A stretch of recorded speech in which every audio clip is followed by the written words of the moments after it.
I am Sniper Wolf, and you are my special prey. Now, I can see Young and I can see you. I just can't see Ronin. Yeah, my cam is not currently set up at the moment, so Oh, you know. okay. Sorry, All right. I just want to make sure I was seeing, but I can't see Young. So hi, Young. Hey, how you doing? Having a little bit of cam trouble. I love your hat, I must say. Thank you. Yeah, she looks and just fantastic. your outfit. I mean, I can't believe this really took you just a few short minutes because you look like $1 million right now. There you go. Thank you. I was in my sweats like 5 minutes ago. Makeupless, but it's the 5-minute due. So I'm glad it works. I see. No, it works very well. This lady here, guys, she has probably the coolest hat collection I've seen. You can check her out her Twitter page and see some of her fabulous hats, as well as some of the interviews that she's previously done with a couple different people. But it is time, guys. We have Tasia Valenza here and KorruptRonin, and we are ready to start this interview. Welcome, Tasia. How are you doing today? I'm thrilled to be with you guys, and thank you so much for having me on. You are so welcome. We're incredibly humbled to have you take some time out of your day. It's surreal to us, all of the amazing voice actors that want to spend time and talk with us, and to include yourself in that, we definitely appreciate it. But we'd like to start right off. As I talked a little bit about before we started the interview, I'm going to actually let Young and Ronin do most of the question asking today. I've got a few that I want to ask just because I'm a fan. But we're going to start off with Young. He's got a couple good questions for you. So let's start off with your first one, Young. Sure thing. First things first, thank you for all the characters you have brought to life, especially Sniper Wolf. I mean, she has a very special place in my heart and in the heart of so many MGS fans. So thank you for just the amazing work you did with her. Thank you so much for the compliment. I'm grateful. And so my first question to you is, how did you get started with voice acting, and what drew you to this career? Well, I always jokingly refer to the fact that I'm a recovering actress and a fully functioning voiceover artist because I started my career as an actress. At the ripe old age of 15, I was discovered by the late Louis Malle, who did Pretty Baby in Atlantic City and was a very well-known French director who unfortunately passed away. But he discovered me, and I did a movie called Crackers with him with the likes of Sean Penn and Donald Sutherland and Wally Shawn and Christina Baranski's great cast. Unfortunately, the movie didn't do well, but it did start my path to the on-camera world. And then I did a long fellowship at All My Children. So I have an All My Children background, and I was Dottie Thornton during the 80s, which was a very popular time to be on that show. And of course, probably a lot of your fans, including you, might not have even been born then. but it was a very popular time because you have to imagine there was only one television in a large room. So, the soaps were huge. And then I basically did the on-camera acting for about 15, 16 years and slowly segued, given my wonderful nudgy mother who kept saying, you should do voiceovers. And slowly but surely, what started as an adjunct became more of a passion. And I realized as my mental health was going up in proportion to the amount of voiceovers I was doing, that maybe this was a better career path for me, given the fact that, the on-camera world is a tough world, I wanted to have. That's awesome. I wanted to have family and children, and so I bookended my career with another stint on The Bold and the Beautiful, and I closed the door on that and never have looked back. So I'm and I feel like I'm still an actress because, of course, when I get to even more, and I'm so much less limited with voiceovers because I get to play characters that on camera I never would have gotten to play. Right. Especially in today's world where, they can do just amazing things with the technology that they have. We talked in some of our other interviews about that. Nowadays, you have to be an actress as well as a voiceover at the same time. You have to be. You capture your body motions and all that. It's amazing stuff. The whole thing with the mocap is huge, and it really is. Even the audition process is as close to the old acting auditions that I've ever had, where you're acting it out and Yep. you're pantomiming. It's not just like going into a regular voiceover audition and where you just have the script and you can act. But this one, they really demand you to act out the scene. Exactly. Right. It is amazing what technology has done. So- and even with the MGS games, you can see the evolution. Right. Oh yeah. Oh, yeah. Big We're going to time. talk about that in just a I'd love to second. see Sniper Wolf now, wouldn't you? Right? I know. Yeah. Yeah, I that's. would love that. And I know we've got some questions regarding that, but our next question is going to come from Ronin. Ronin, what you have for Miss Tasia? Yes. This question, not necessarily isolated to your role as Sniper Wolf and things like this. It's more of a general question as a whole. But what would you say that your experience was like going from acting roles such as in All My Children and stuff like that in movies to voiceover roles like Sniper Wolf and Metal Gear Solid? Would you say it was an easy process? Was it something that you kind of just got into immediately, or did it take some time? That's an interesting question because, of course, the mediums are different in that it is more of the animation where the subtlety of on camera is you can raise an eyebrow and say so much. Right. And right. and in the voiceover world, it's more of the theater where you have to reach the back row. So you have to convey it with your voice. You have to convey that same energy and enough of the energy, especially in the animation world, where you're getting the animators to animate to what you've done. Right. So right. it is more of a challenge in that way. But because I came from a theater background as well as an on-camera background, and they each have their own subtleties, I feel like that lent itself to doing it. I actually felt much more free as a voiceover artist than an actress because of the limitations of always being a leading lady and always being confined to, being 20 pounds thinner than I'm meant to be. That's a bonus. Right. But I really, really enjoyed the transformation of putting on different accents. And really, as an actor, it's incredibly freeing. I have to say that. Right. So Right. my question, I'm going to skip around because I Sure. wanted to ask this question towards the end, but I think now is a great time. A lot of the stuff that you do outside of gaming is very positive. We just talked about a new blog that you have coming out, which we can talk a little bit more about in just a few minutes. But everything's really positive. You do commercials for great companies, and you've got all sorts of this positive energy flowing out of you. And you talk about going in and owning roles. We did some research on you, and we love Cool. it. But when you play these video game characters, a lot of times you're a bad girl. You- That's the fun of acting, right? Is it hard for you to go from doing so upbeat and inspirational to being, like in the case of Sniper Wolf, a cold-blooded killer, or in Poison Ivy, a bad lady trying to hurt Batman? How does that work for you? Do you find that easy, or is it fun to do that kind of thing? Well, if you ask my husband, he might consider that it's not that much of a stretch. I mean, we are multifaceted, and as positive as I like to be, I do have a side that might consider biatchy. I mean, the thing about, I'm a very strong woman, and I think, of course, that they all lend themselves to a lot of strength. So you can go from Shaq T, who's an incredibly, wise and a positive character being a Jedi, and then but Poison Ivy, which is just it's literally the femme fatale. I mean, I have in Old Republic Kaleo de Janus. I mean, she's an amazing character, and I really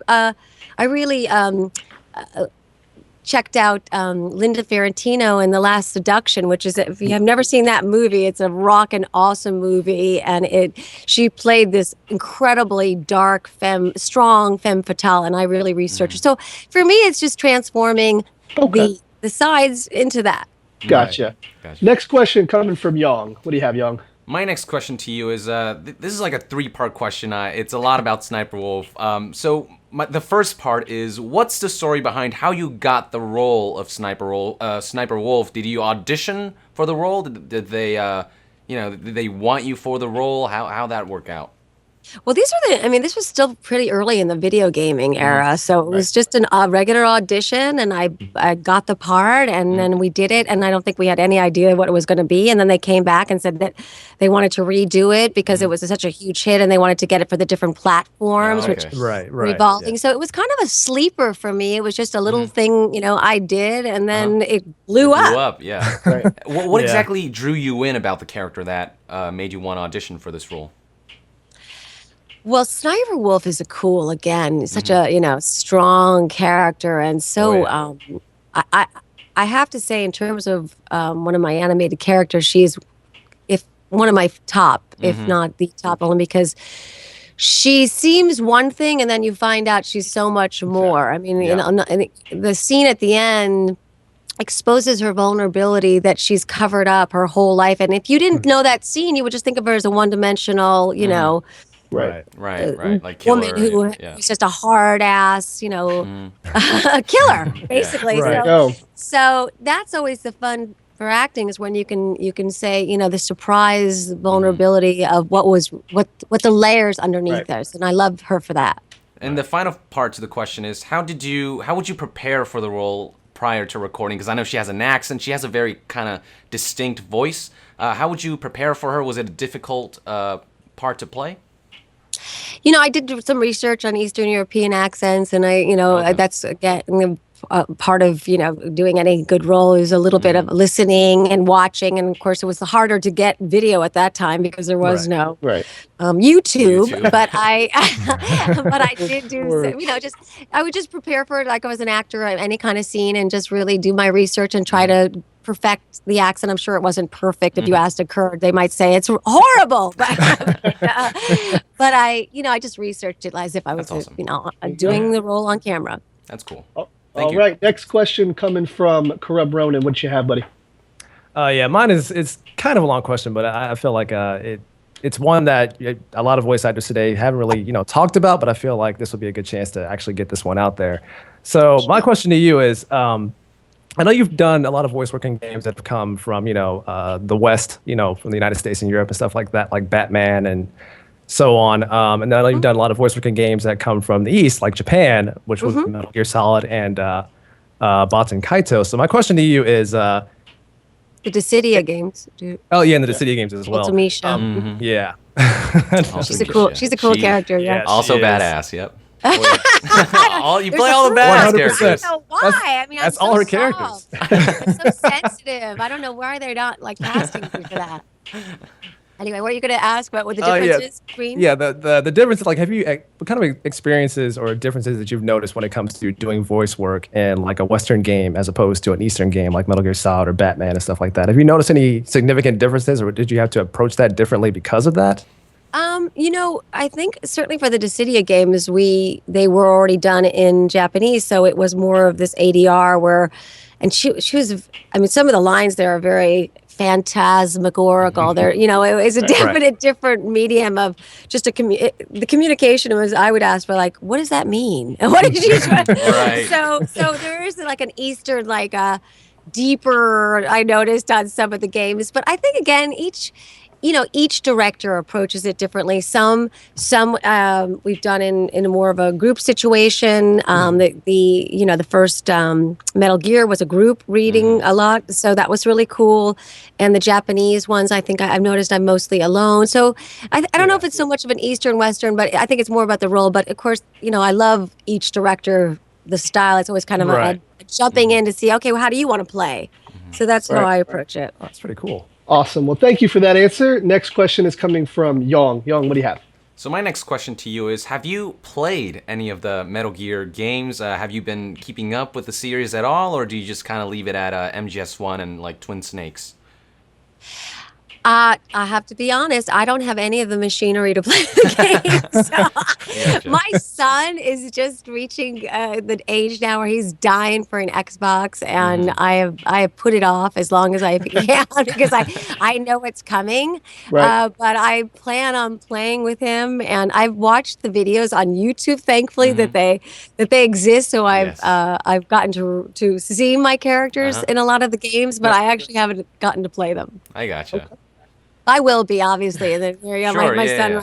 You'll have a Yeah. lot We're of gonna fun. go You out. got a good time. This You'll is have a a great good time time. to catch Yeah. up. Yep. Ronan, what do you have, buddy? Yes. I know you already answered the question about, the success of Metal Gear kind of taking you by surprise and stuff like that. But Yeah.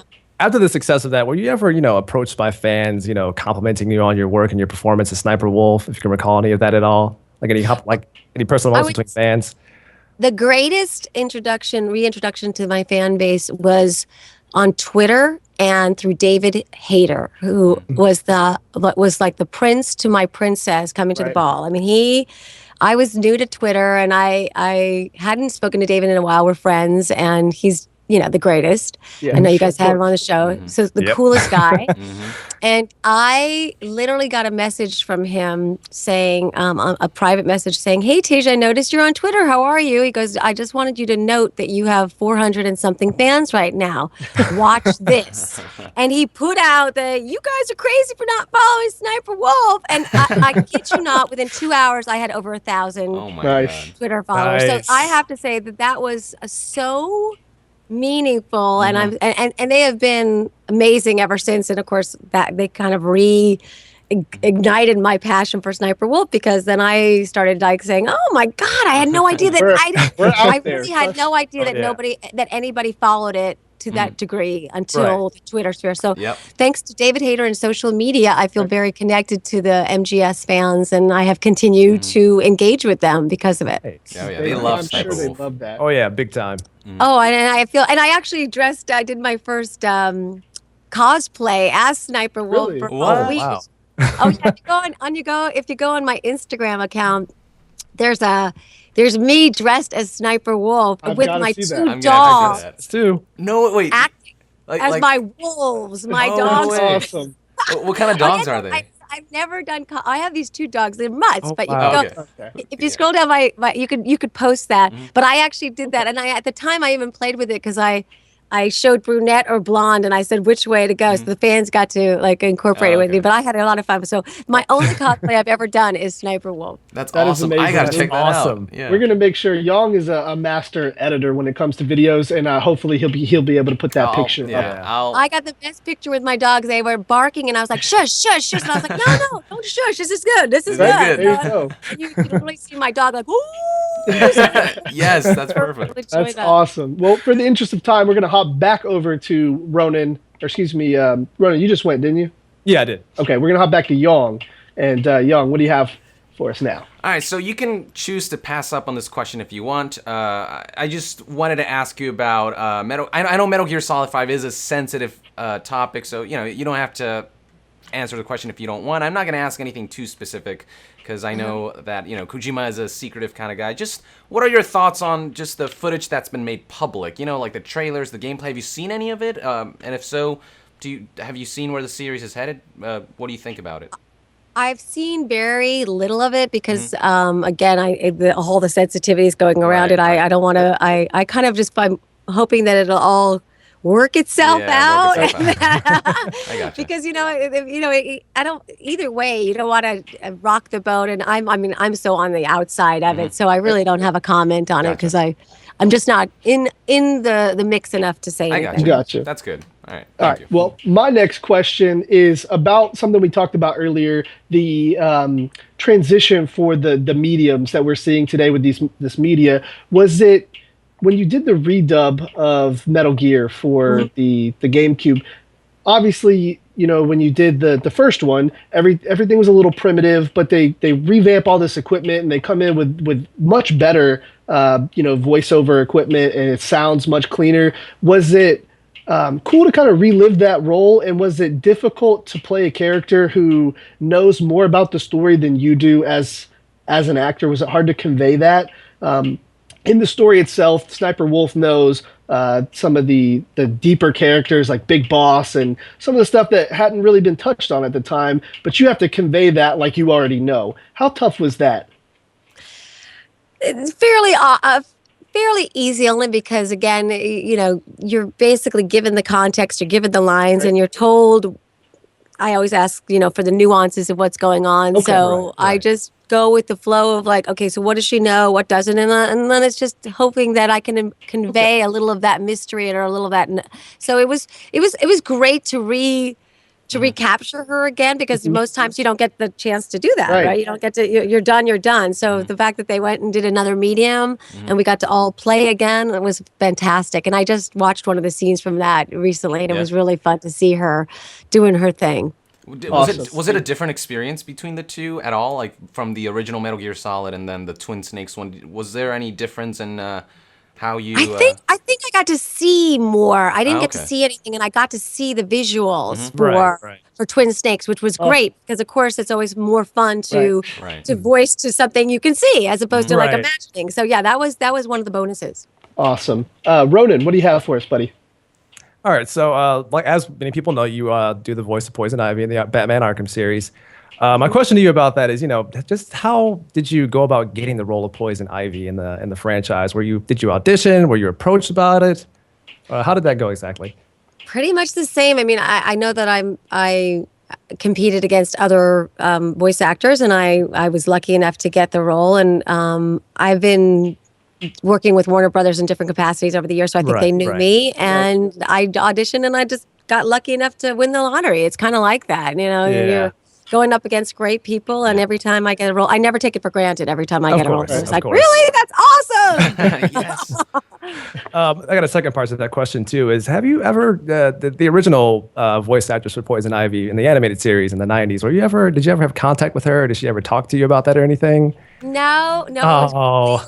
I know, it was a bummer. I got to be in one of the. I played in the cult, the classic cult of cats, and one of the I got to play another character, but I didn't get to play her. And I mean, I watched, again, I'm aging myself, but I watched the original series when I was growing up, so I really saw the first, Adam West Batman, big time. Which was, amazing. So to be part of, any franchise like this or Star Wars, to be part of, it's just such an honor. Yeah, definitely. And you are in some great ones with some other great female co-hosts, which we can talk about more towards the end. We got about 10 minutes or so left. So Young, what do you have? So for my next question, when you were recording MGS1, how closely did you work with actors like David Hayter, and how closely did you work with Hideo Kojima himself, who was directing the game?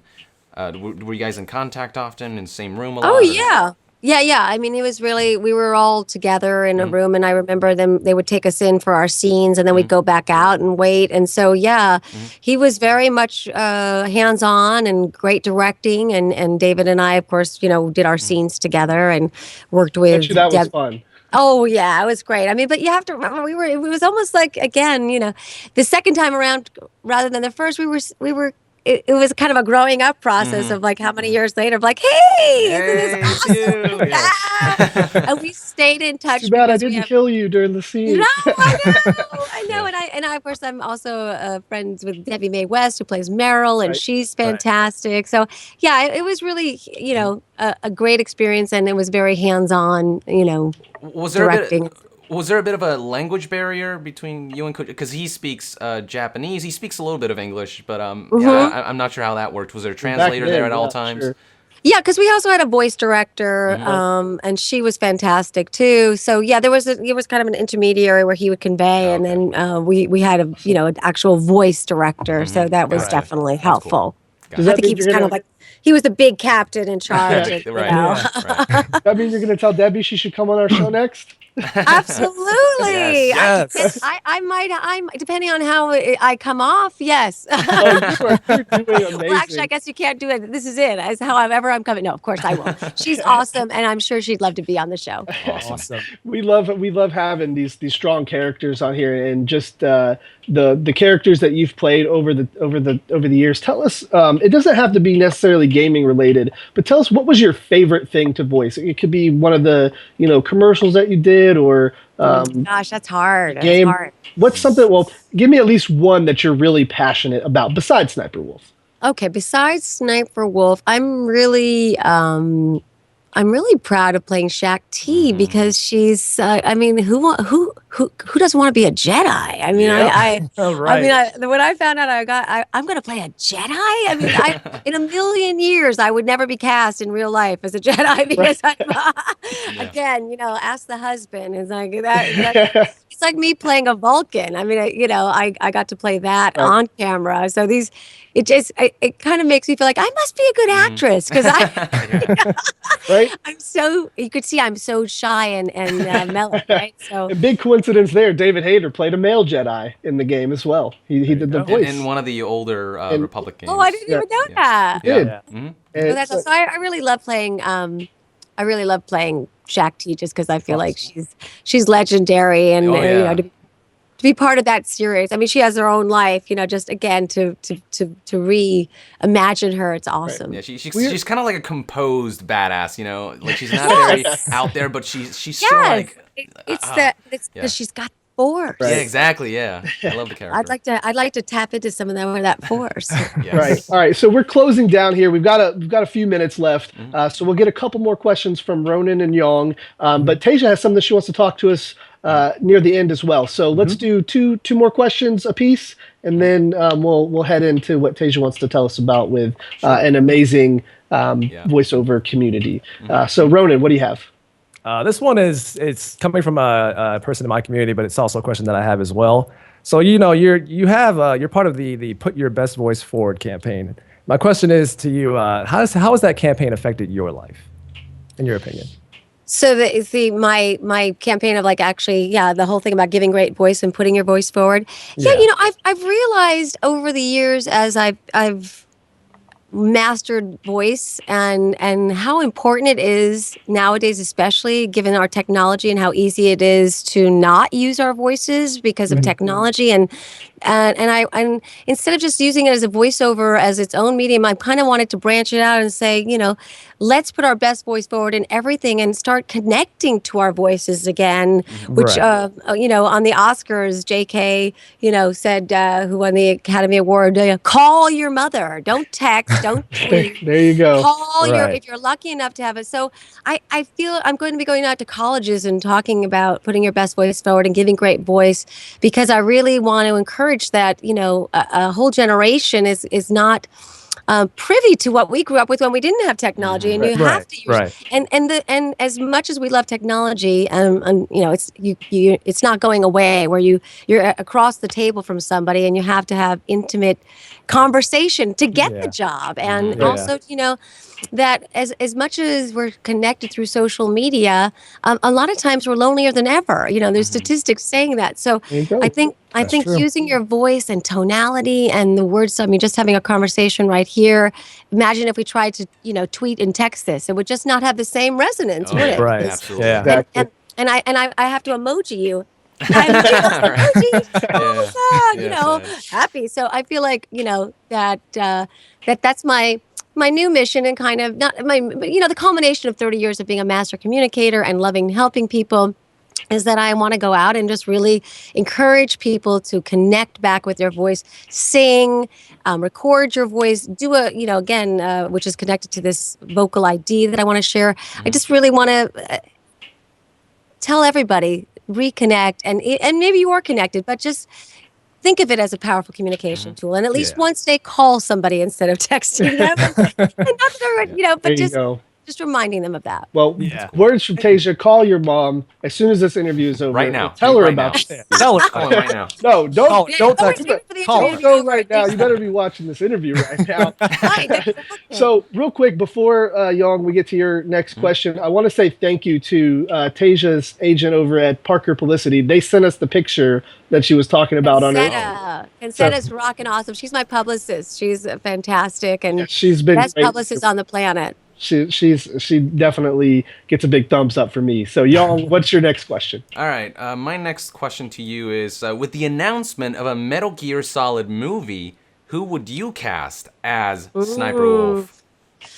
I know my my first thought is someone like Charlize Theron. I love her. I mean, she's plays a lot of great badasses, and she's got that, that sleek cat thing happening. If you ever seen 2 Days in the Valley, that's like one of the greatest.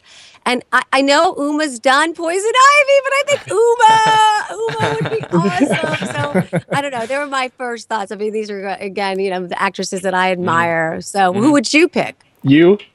Yes, Absolutely. Well, that's a great compliment. I might be lured back into on camera if someone were, if they would present me with that opportunity. But Who's the guy directing the film? He should see this right now. Yeah, right now. Come on, dude. Get him on right now. He's watching, but I'd like to have that comment. We're But yeah, gonna that tag would be him on great. Twitter. There you go. That's right. We'll tag. We're gonna show him the picture of you cosplaying, and you'll see how great it is. Bam, There you done. go. Done. I'm gonna, and you know what? If it happens, I'm coming back and coming on the show and talking all through the movie. Okay, how's that? Sounds good. Sounds good to me. We're so glad to have you back. We have last two questions from or last one question from Ronin and last one from Young. Ronin, what is your last question? My last question. Okay. Yeah. Awesome. Good. Yeah. Nice. Yeah, Ronin, do you have one more? Yeah, I got one more question. Yes. Okay. Okay, so you do a lot of outside of video games, you do a lot of voice work for television promos and stuff like that, and it kind of blew my mind for a second because a lot of those We've heard promos you. seen on TV, but didn't realize or didn't attach the person to the voice. So it's kind of a Yes. revelation moment where I'm like, holy crap, that's her. Oh, yeah, that's the fun of it. Let's be honest, we've all watched the Victoria's Secret. Let's be honest. Let's be Show. honest. Well, I did a promo for the show. Right. So my question is how were you able to balance all of that? Because if you look at the sizzle reel on your website, there's a lot of that in that Diverse. video. And I Well, was thank wondering, you. Thank you for that. I mean, that's why I put the sizzle reel up, because it's kind of fun to show all the variables that you can use. And that's what the great thing about voice is. It changes. And if you're really good at what you do, you can sound like this and sound like that. And no one will ever know it's you until you put it all together. yeah, which was what was shocked me the whole time about that was when I found that out. But how do you manage to balance all of that? And how do you go about doing that? Is it like a process where they sit you in a room and they say, here's your script, read it, go? Or is it more of a casual thing?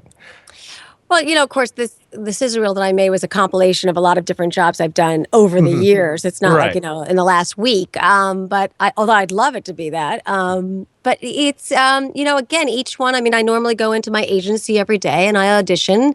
And then the beauty of voiceover, again, is as opposed to, eating your kishkas out over a roll because you've been working on it for 3 days. You read a bunch of Right. copy and then it's like Christmas on Sunday. Oh, I booked that. That's awesome. Animation I do in the closet here because I really, really work on it. But commercially and promos, the agent, I mean, it is a last minute business nowadays. And I am on call quite often as doing promos. Yeah. So I will be sent auditions in the emails that have to go back out an hour later, and it's a very time sensitive. It's become, again, because of technology. It used to be that you could send it Right. overnight. So I mean, it's all been just auditions and bookings and auditions and bookings, and then being blessed enough to do what I love and love what I do and do it well.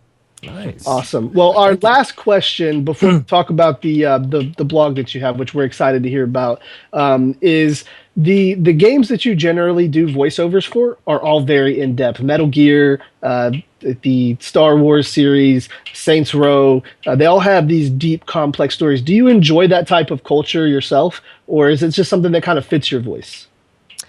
I would never have thought of that until you pointed that out. But, you being a gamer, you probably have a lot more knowledge and know about which one. But I love a meaty character any which way. And of course, great writing is great writing, no matter what medium it is. And I feel honored when I'm cast with great writing because, again, the actors are the ones who bring it alive, but it's truly the writers and the producers are the ones, the behind the scenes giants that are actually creating it and making the words come alive is the actors. We get a lot of the glory, but it really should go to them. So I'm going to honor the I feel like this is a mirror image of what David Hayter said to us a couple weeks ago. Pretty much. Almost exactly. Oh Pretty my much. God! I Pretty need much. to change it a little bit. You guys are too humble. No, seriously. You know what? David Hayter is a writer, so I mean, Yeah. Yeah. that's why he knows. He was he was tapping his own shoulder there because Good job, David. There you I go. don't tap a shoulder. I give the credit to the writers and great directors too, because the actor doesn't come. It's not in a vacuum. It's like you're great. You're directed by great directors. You have great writing. The actor's job, you're blessed to be able to do it. Right. Yeah. All right. So the last thing we have before we end the show is Tasia has a new blog releasing today, I believe. Yep. Tell us a little bit about it. What is it? Where can the fans find it? And what are they going to see there? So it's on my website, TasiaValenza.com. And of course, if you go there, you can also find out about all my Twitter and FB and all that. But with the idea of giving great voice, I found out from an amazing director of World of Warcraft, Andrea Toyas, about vocal ID or vocality. I'm not sure how it's pronounced, but it's an amazing organization that this woman, Professor Rupal Patel, figured out with her team how to technologically bridge the divide for people with ALS and over 2.4 million people that cannot speak on their own, which now there only exists like 6 or 7 voice prints or 5 to 6, a la Stephen Hawking, for the same 12 and 80-year-old. And she has made it her mission with this organization to get donor voices with anybody who has a microphone and a computer to be able to donate their voice, which they merge together with the sounds that the recipients make so that they can still have part of their voice, and then they get their own unique voice print. That's so awesome. I am blown away, and I have now started to do it. I've been in. It's a 4-hour process, and so it's 20-minute intervals or 15-minute intervals, and it's just basically repeating a bunch of sentences, and they take it and then they merge it and they give it to the recipient, and then they change the recipient. So in other words, when they're 12, they'll get one, and then when they're 30, they'll get another, and but it's all based on how many donors there are. So I'm passionate about getting the word out to my brethren, the voiceover community and the beginner voiceover community and the great, interviewers anybody with a microphone. That's the beautiful thing about it, is that there are a lot of people that are fascinated with the voiceover world. This would be an amazing way to jump in, give your voice to something, practice your craft, and do a great deed. Yeah. So that is an amazing cause, and I've never heard of that. Yeah, me neither. Yeah, it's look it up. fascinating. She did a TED Talk on it that will blow you away, and then it shows. There's in my blog. It shows a little interview. I have the TED Talk on there, and it actually there's a tutorial. And on Monday, I'm going to share a little bit of me doing it in the closet. But they have a great tutorial, and then lastly, it shows a young teenager getting to hear her voice for the first time. So it's really moving. And Andrea, I had a session with her, and she mentioned it to me, and I thought it was so cool. And then I found out about it again, and I was like, I gotta check this out. So now I just really want to be an ambassador and get the word out to as many people as I can. There you go. Visit Tasia's website. Check out that. That sounds like an amazing cause. We'll be sharing that here throughout the week at FraggedNation, and I'm sure all of the followers that Yong has will be willing to check that out as well. To wrap up, Yong, I'm going to leave this one to you because you know exactly what we would like Tasia to say. Tasia's going to give us a ending credit as Sniper Wolf. And Yong, could you let her know what her line was? The fans will love it if you could say, as Sniper Wolf, I am Sniper Wolf, and you are my special prey. Okay, let me get into. All right. Let me get into character. Okay. I am Sniper Wolf, and you are my special prey. Thank you so much. So good.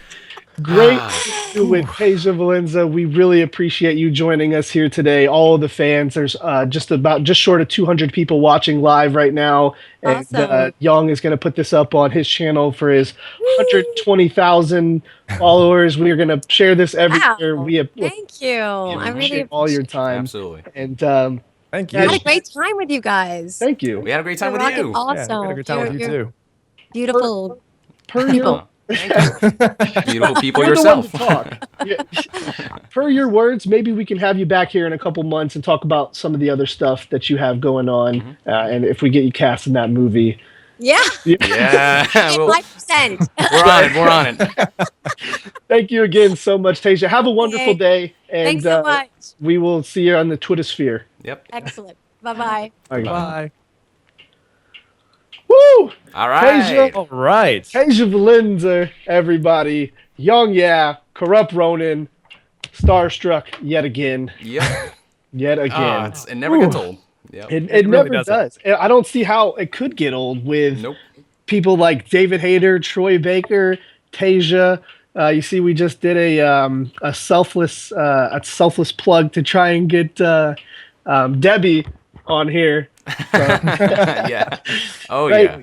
So we've got wow, we just have the best of luck with these amazing people that want to come on and, like I said, participate in what we have going on. So, Yang, Yes. post interview thoughts. Post-interview thoughts. First of all, Tasia is just, as an individual, an amazing person, I think. That cause that she mentioned, I've never heard of that, but it Either have sounds... No, it sounds fascinating, though, and I love all she had to say about just her role as Sniper Wolf and just all the roles she's done and how gracious she is about just her career. And, yeah, I mean, I had a great time, and I couldn't have asked for a better interview. Good on the time scale this time, huh? Yes, no yeah. last, no 1 minute timetable. Yeah. And Ronan, your thoughts, buddy. Oh, I I know was this was a good one for you, man. I know you were looking forward to this one. I was blown away by that completely because for me, like I not only am I a fan of the Metal Gear Solid series, obviously, but I'm also a fan of the Batman Arkham series and being able to talk to. Yesterday. Yeah, I was playing that today too. Okay. To be able to talk to her and actually get some sit down and have some time with her to talk about the games and how she pursued her career and how she became Poison Ivy and Sniper Wolf, it was pretty interesting to see. And the fact that she has this amazing campaign going on right now to donate your voice, that really that kind of blew me away. When we talked about it off cam to Tasia, I had the impression that it was maybe for like games or like indie stuff or that kind of thing. It's for people who can't speak or have trouble speaking, and like as she said, there's not a whole lot of choices, and you don't really think about that. If you don't, you've got the voices like Microsoft Sam and Sarah, I believe. They got a couple other ones that are pretty popular for people who can't speak. But that just blows my mind that they would take somebody's voice and like she said, kind of mesh it with the person who has trouble speaking with their voice, so they get a unique, just brand new voice imprint. That is that's crazy. That is amazing. It's incredible. I didn't know that was possible. Me neither. One of the other cool things that we learned today, which I'm very glad she was upfront and honest with about us, is she wasn't too familiar with her role as Sniper Wolf. But once the fans, you guys watching, you guys that play the games, said, we love what you did, Tasia, she got back into it and kind of, like she said, reinvested herself in Sniper Wolf, learned more about the lore, and I think that right there shows bounds for her as a voice actor, as a voiceover artist or actress. I don't know what they like to prefer to be called, but but you see some people throughout their voiceover careers who don't really care too much about the character. Obviously, they play the character, so they learn what they have to, and then that seems to be the extent of it. But luckily, like I said, the ones that we've brought on, Hayter, Baker, and Valenza now all are very passionate about the characters that they play and are willing to reinvest time. David spoke with us and said, hey, you know what? If I didn't have to talk about Metal Gear Solid ever again, I wouldn't. But the fans love it, so I love it. So I will, yeah. Right. So I love Exactly. That kind of mentality from these voice actors are amazing. And even, we have to understand that her role in the game is short. It's not. It's very meaningful to us as as gamers. We love that story, but for her, it's a couple lines of dialogue and short but sweet. Exactly. For her to go back and reinvest that much time in cosplay and all that kind of stuff over a couple short lines of dialogue shows passion for what she does. So, with that said, usually we like to do the little post show here. So let's talk about. We'll keep it short today, considering we had a nice lengthy interview. I did a 5-hour pre-stream, so we'll keep it a bit tired. We'll keep it a little short, but we've got some great upcoming voice actors and voice actresses. Outside of Metal Gear, Young, what do you feel like some other games that we would like to bring in here and talk to these voice actors? Some other games, man. I know you were talking about the lead male for Mass Effect. I think you were talking about that. I love the Mass Effect franchise. I hated the way it ended, but everything else I loved. Choosing a color, whatever. I mean, that was just anyway. It was pretty weird. Yeah, that was just Did you know on that particular subject they had a different ending, but somebody leaked it, so they changed it to this. Yeah. Yes, according to the lead, what's that guy's name? I can't remember Casey his Hudson? name. Yes. According to him, the game was going to involve an ending regarding dark matter, which is something they speak about throughout the series.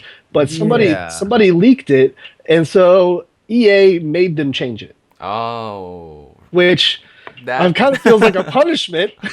I believe there's like a document out there that talks about that and shows what that ending was supposed to be. I think I've seen that too. It was really cool. In my terms of gaming, I love Metal Gear and then Mass Effect. They're really that close. Right. Yeah. And I think it's the stories, man. I'm a sucker for these stories. Oh yeah, me too. So with that up, we would love to have Mark Meer and Jennifer Hale. I'd love to get Hale in here. Jennifer Hale. Yes, but she's in like everything. She's like the female Troy Baker, in my opinion. She's in like everyone and everything. The only competition for Valenza. But no, seriously, I would actually be scared to get her on here because what do we talk about? Do we talk about Mass Effect? Do we talk about Metal Gear? Unless we have her for an hour and a half, like we did Hater. We're gonna have a problem. You dedicate the entire time slot just to talk about one game that she's in. Almost, it's crazy. Right? She'd have to come on multiple times. Oh yeah, for sure. But besides Mass Effect, was there anything else? I would love to get like some of the people from the Batman games. Like, man, if Mark Hamill came on, that'd be amazing. Oh man, I love Mark Hamill. I don't know who that is. Mark Hamill is Joker, as well as he played Luke Skywalker in Star Wars, and he's just such an iconic guy.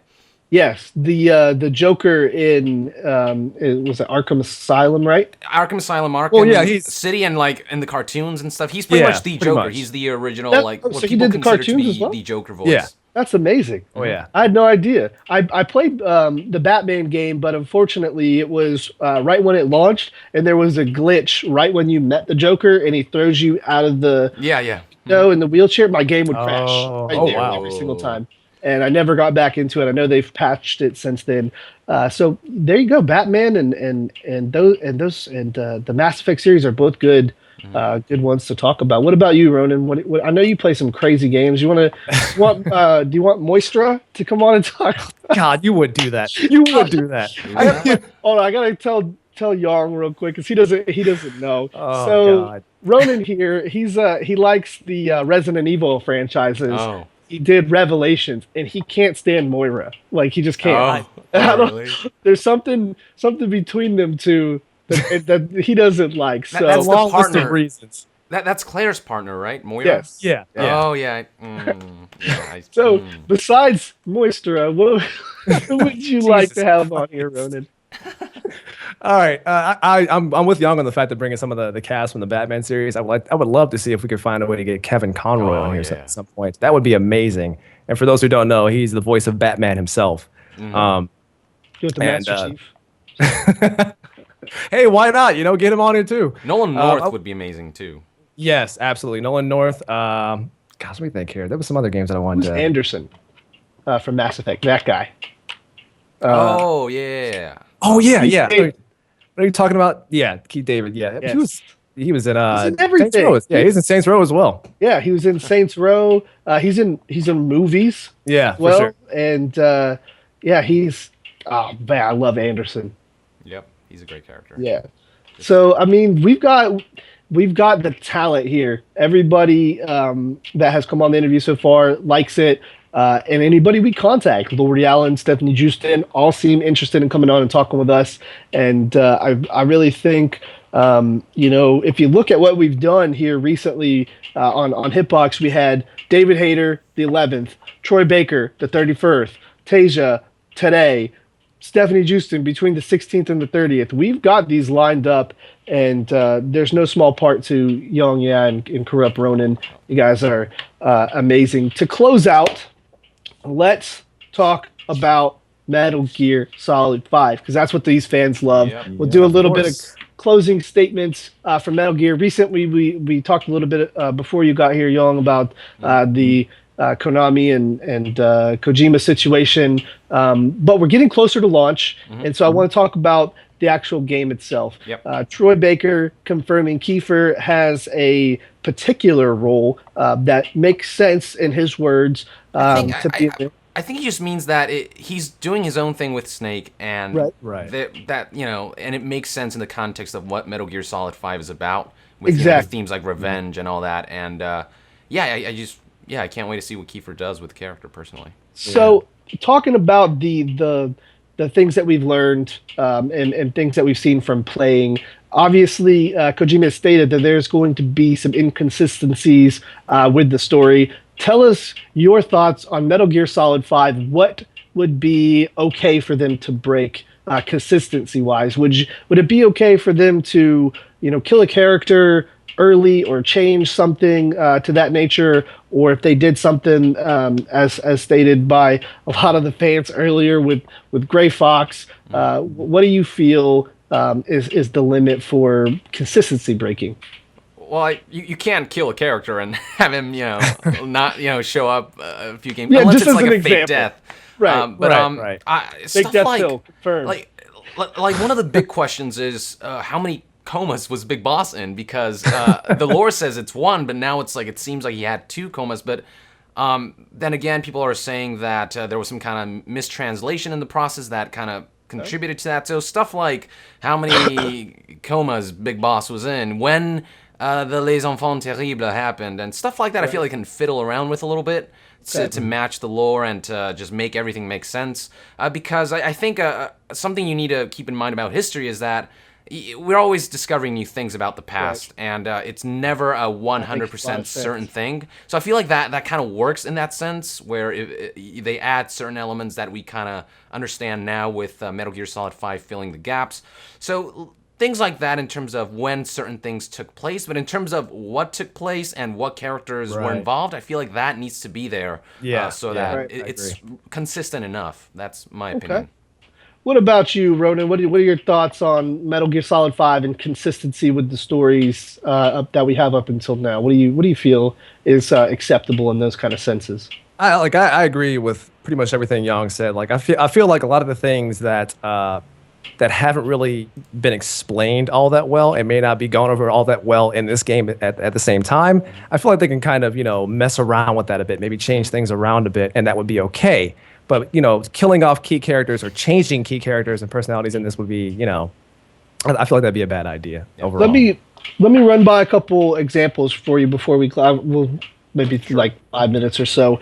The story has basically really taken root since Metal Gear 1 or Metal Gear Solid 1 all the way up until 5 now. What if key characters in the original Metal Gears, the Metal Gear 1 and Metal Gear 2, what if those somehow were changed? You didn't necessarily fight those types of bosses, or they didn't exist, or something was different, or they incorporated them earlier into the story. Like, for instance, if we saw a young Sniper Wolf in this game, but we don't see her in the original Metal Gear and Metal Gear 2, would that be okay to see characters now that aren't necessarily in the series up until 1? Oh yeah, I would love that. In fact, if we could see the past of some of these characters, like Sniper Wolf, I feel like there's so much you can enrich about her character. You kind of get glimpses with her speech, but maybe you seeing what actually she went through, maybe and how Saladin, Big Boss, rescued her.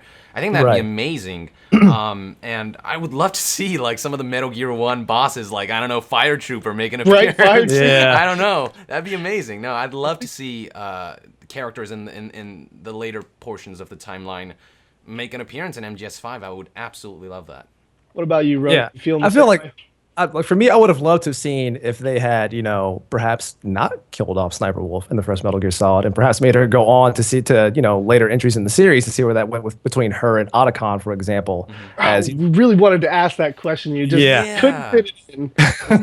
Didn't have the time. I had a frame. community question about that. They said, Yeah. did she care about Ocelot or Right. Otacon? I think, honestly, though, I don't know if we asked that question, if it would have gotten answered in a way that maybe the fans would like, because as she said, she didn't, she wasn't 100% familiar with the roles itself. Yeah. So she might have not had, very much insight on that. But maybe when we get her back, if we can get her back, which she seemed happy to come back at some point, we can ask her about that.